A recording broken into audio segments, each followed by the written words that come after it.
Chanel is a humble company with a high level of integrity. Those are her words, not mine.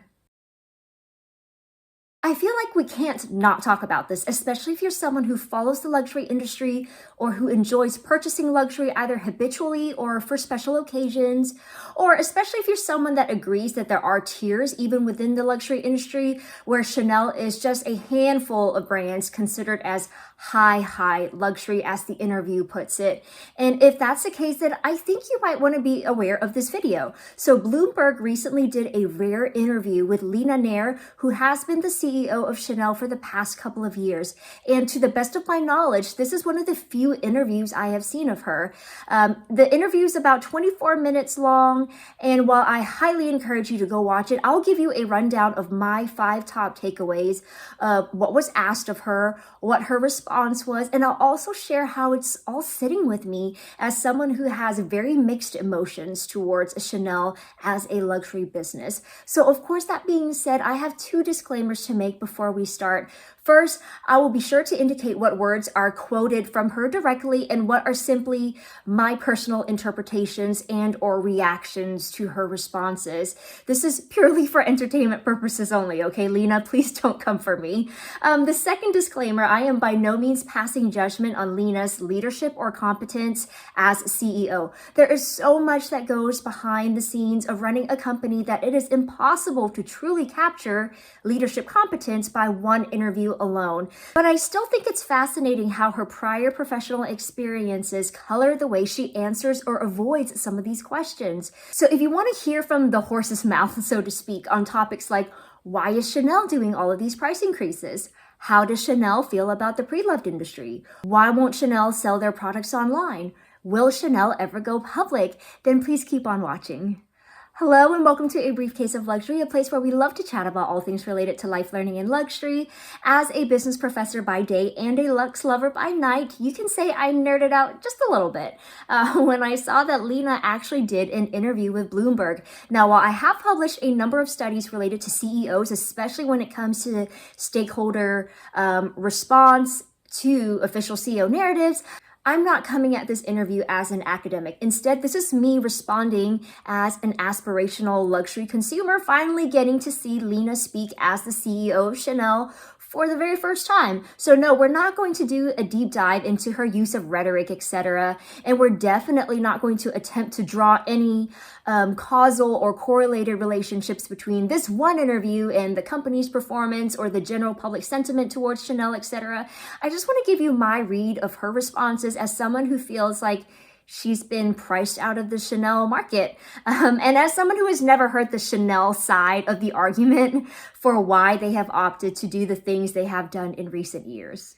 But first, I think we need to keep in mind the context of where Leena is coming from. For instance, this role is a first for Leena in so many ways. Prior to this, she was an HR executive for Unilever for 3 years, which really isn't a long span of time. So not only is this Leena's first time in the CEO role, she also moved from a public to a private company, which is what Chanel is. She also moved from a mass consumer goods company to one of the most prestigious or restricted companies in the luxury industry as well. So here she's switched roles, she's switched organizational structures and industries. So I would be so curious to know what that journey actually looked like for her, like who else was in the running for this position and how she landed it over the others. But even prior to her C-suite stint at Unilever, she talked about her humble beginnings in India in an environment where women just didn't have ambitions, and how being underestimated only strengthened her desire to be a role model for others. Now, while the interview focused on her leadership style and her approach to luxury, especially as a first-time CEO in the luxury industry nonetheless,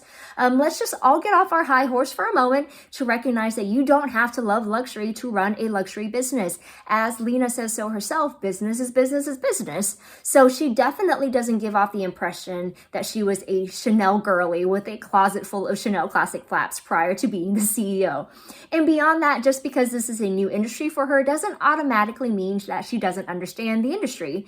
Let's keep in mind that Chanel's prior CEO, Maureen, something, I forget her name at the moment, Chiquette? She came from Gap, okay, as in she was a Missouri girl and was one of the main forces behind the launch of Old Navy. So while we may look at luxury goods a certain way, recognize that to many in the executive leadership position, business is business, and their business is to make us believe that there is actually magic behind their brands. The first part of the interview focused on her personal leadership style, but the second part, which I found much more interesting, was focused on Chanel as a company and its strategic direction. She was asked about the recent price increases, the China market, the pre-loved market, the overall volatility of the luxury market. But I thought it was pretty funny because of her HR background. Leena always brought the conversation back to the narrative she was most comfortable with, even when it doesn't answer the question, to the point where it was a little frustrating to watch at times. Now, I'm not going to do a full recap of the interview, but here are my 5 big takeaways, if you will. My first takeaway is that Chanel will do what Chanel needs to do to protect what they think makes Chanel unique, as they 100% should. Leena talks about how the future of Chanel is based on protecting what makes them unique while managing all the growth that they have seen. She talked about the company's accomplishments in terms of doubling revenue, number of employees, distribution channels, countries of business, etc., and all in the face of challenges related to political and economic uncertainty, inflation, the fragmentating of channels and marketing, and apparently AI, which I'm still trying to wrap my brain around how AI can negatively affect the growth of a company like Chanel. But at the end of the day, Leena claims that Chanel is about the story of craftsmanship and savoir-faire. She talks about the hundreds of man hours that went into the manual creation of the jacket that she wore for the interview, and how the story is the magic of Chanel and what she aims to protect. Now, I hear her, I do, but there are 2 things that leave me less than satisfied with her answer. For one, I can also read between the lines, since twice in the interview she references their ready-to-wear as being handcrafted, but nothing else. So considering we are so used to horror stories about subpar quality when it comes to Chanel handbags in recent years, I would be interested to know, how is Chanel maintaining that craftsmanship and savoir-faire for their non-ready-to-wear departments? The second thing is, this is something we all intuitively understand, because even Leena admits that luxury is about preciousness. It's about rarity and at times unavailability. But it's funny because she was talking about this from the perspective of someone moving from a non-luxury into the luxury industry and trying to explain some of the differences within the luxury industry. But at the end of the day, her business skills still transfer because people are people, just as how businesses are businesses. So it's just business as usual at Chanel. So while she never directly talks about this need to create the sense of rarity or unavailability in relation to Chanel, it's safe to say that that is what she has to do as a CEO in this industry. But every time she talks about Chanel directly, it's all about access and empowerment, which seems to conflict, doesn't it? Along those lines, she was also asked about the pre-loved industry and whether she saw it as a threat. And her response was not even in relation to the question, but I think I get what she's trying to say. So basically, she answers by saying Chanel doesn't believe in e-commerce because they want their clients to have an in-store immersive experience, which again is core to the magic of Chanel. This is one of those situations that, yes, I get that is upper management's goal for their company, but I don't know how many of us have ever consistently felt that magic inside a Chanel boutique. But that's neither here nor there. Like her response. I wish she answered the question. She was asked about the pre-loved industry, not Chanel's e-commerce strategy or lack thereof, or supposedly magical in-store customer service experience. Again, I've had some terrible experiences and I've had some really good ones. The best one led me to buy my one and only Chanel item, which is my wallet on chain back there.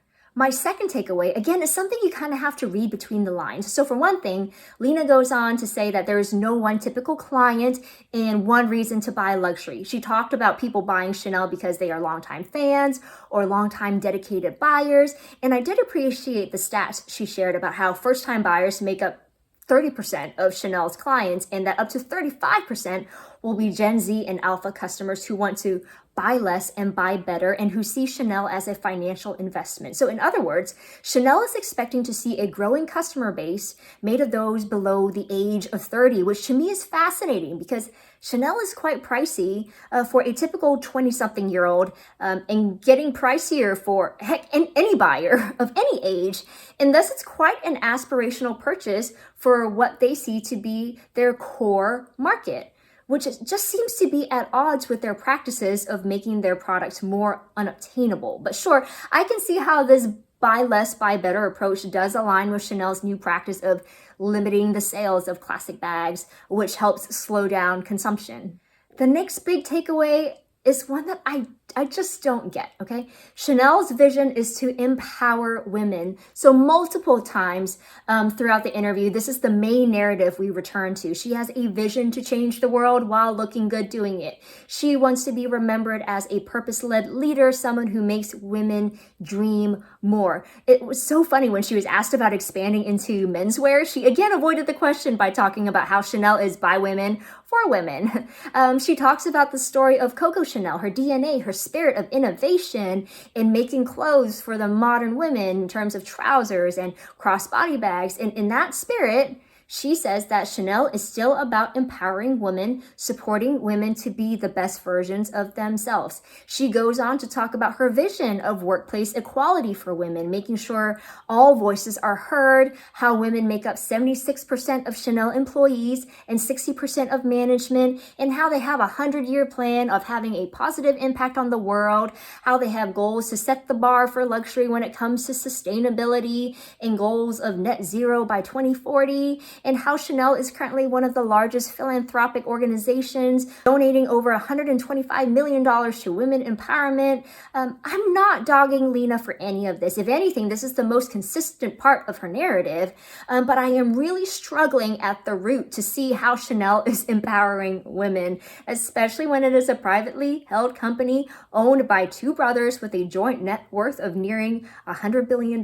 So I'm not going to rehash things I've covered before about the Wertheimers and about how little of her own business Coco Chanel actually owned, etc. I'll leave some videos down below if you're interested, but no, it's not for women by women. I don't see how that makes sense. The fourth takeaway is, according to Chanel, Chanel's price increases are purely cost-led. Again, her words, not mine. The interviewer did an amazing job asking how high can high-end luxury go, and if that was the reason for all of Chanel's price increases in terms of separating themselves from the luxury pack. But Leena's response was purely related to cost, right? We use exquisite raw materials and our product is very rigorous, laborious, and handmade, so we raise our prices according to the inflation we see. We've also made the commitment to price harmonize so clients should not experience excessive price differentials. So we're just going to collectively experience excessive prices all around. So yay to equality. Again, not going to stay on this for too long because we all have our own theories and thoughts about these price increases, but according to Chanel's official response, it's just about the rising costs to produce. Now, at the same time, at one point, she says being at Chanel has taught her to be more patient since quarterly results move differently in the luxury sector, which again seems at odds with the speed and rate hike of their price increases. There's nothing patient about that to me. Oh, and while I recognize that I am using this part out of context, she was saying that one of their values at Chanel is audacity. And while I know she is talking about risk-taking behaviors, in the back of my mind, I'm just like, yeah, the audacity to charge so much for a non-handcrafted handbag. Last but not least, Chanel has no desire to go public. When questioned about IPO, she said that was not on the table because they love the privilege of being an independent company. And that to me was just so interesting, only because the brothers are well into their 70s, and while Chanel has been a family company, so to speak, their grandfather being the one who originally struck the deal with Coco to found the House of Chanel, I do not know if this will continue to be a family business, considering little is known about their family. And let me know if the Wertheimers have children that are poised to take over the business, or will it continue to just exist and be ran through their family holding company? And plus, it's kind of public knowledge that the brothers were never quite into Chanel the way Chanel lovers care for Chanel, right? They are known to be more into their horses and their wines, etc. All the hobbies that have been supported through revenue generated at Chanel. So I originally had my thoughts that these price increases were a way to signal to the market and set themselves up for a potential IPO.